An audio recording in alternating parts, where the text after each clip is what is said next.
আপনি জানেন দেশে তো দেশ একটা চরম ক্রান্তি লগ্নে এখনো কিন্তু দেশের বিরুদ্ধে ষড়যন্ত্র শেষ হয় নাই।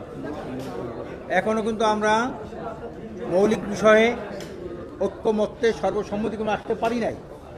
এই জন্যে দোয়া চাই যে দেশের এই ক্রান্তি লগ্ন থেকে যাতে দেশ ও জাতি উদ্ধার পায়, আমরা উদ্ধার হতে পারি। আজকে তো শুনলেন আমাদের ঐক্যমত্য কমিশনের পক্ষ থেকে আপনারা তাদের বক্তব্য শুনলেন। আজকের অন্যতম বৃহত্তম দল জামাত ইসলামের পক্ষ থেকে শুনলেন। আমি ইসলামী আন্দোলন বাংলাদেশের পক্ষ থেকে বলছি, এখানে মৌলিক সমস্যা যারা বাংলাদেশে যতগুলো সরকার উত্থান পতন হয়েছে, বাংলাদেশের ভাবমূর্তি আন্তর্জাতিক পরিমণ্ডলে কলঙ্কিত হয়েছে, তা হলো দুর্নীতি। দেখা গেছে যে স্বাধীনতার পরে যে দলেই যখন ক্ষমতায় ছিল তাদের নেতা কর্মীরা সবচেয়ে বেশি দুর্নীতি করেছে, এটা এদের রেকর্ড।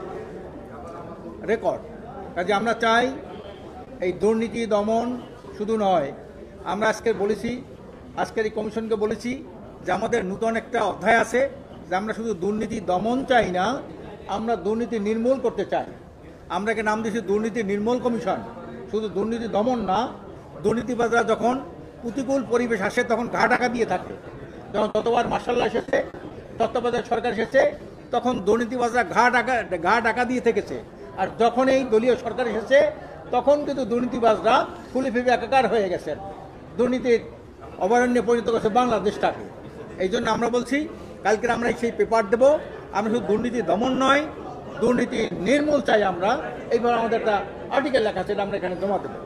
প্রিয় ভাইরা আমার, এই দুর্নীতিকে কেউ এইটা সংবিধানে আনতে চায় না।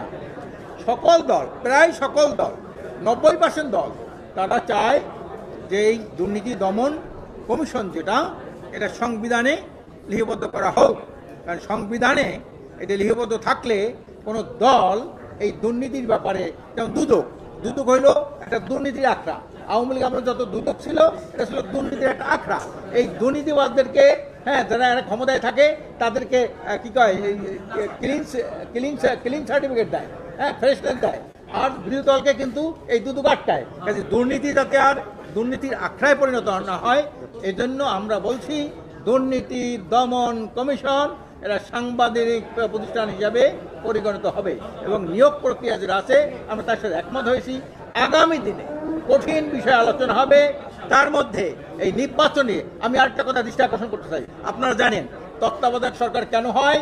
যখন মনে করে এই দলীয় সরকার ভোট চুরি করবে, নাকি এই দলীয় সরকার যারা ক্ষমতায় আছে ভোট চুরি করবে দেখা, তখন তাদের উপর আস্থা রেখে এই যে তত্ত্বাবধায়ক সরকার হয়, যেটা পাকিস্তানে আছে। উন্নত দেশে কিন্তু তত্ত্বাবধায়ক সরকার নাই।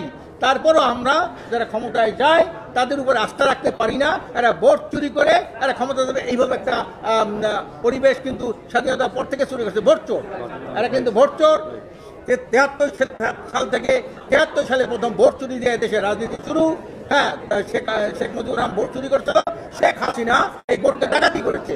কাজে আমরা এই জন্যে তত্ত্বাবধায়ক সরকার করেছি।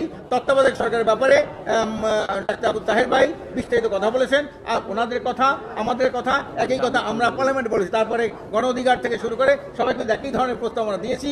দোয়া করেন আগামী দিনে যাতে এই যে পিয়ারের মাধ্যমে, পিয়ার হইল শতভাগ মানুষের মতামত প্রতিফলনের একটা স্থান, এই জায়গাটাকে গোজামিল করে ঘুরে ফিরে রাখতেছে। আগামী দিন এই পিয়ারের উপরে কঠোর বক্তব্য হবে। সকল দল, 90% দল পিয়ারের পক্ষে আছে। তারা পদ্ধতিগতভাবে এদিক ওদিক একটু আছে, কিন্তু পিয়ার চায়। 90% দল এখানে যারা বসে আছে পিয়ার চায়। কাজে প্রিয় ভাইরা আমার, দোয়া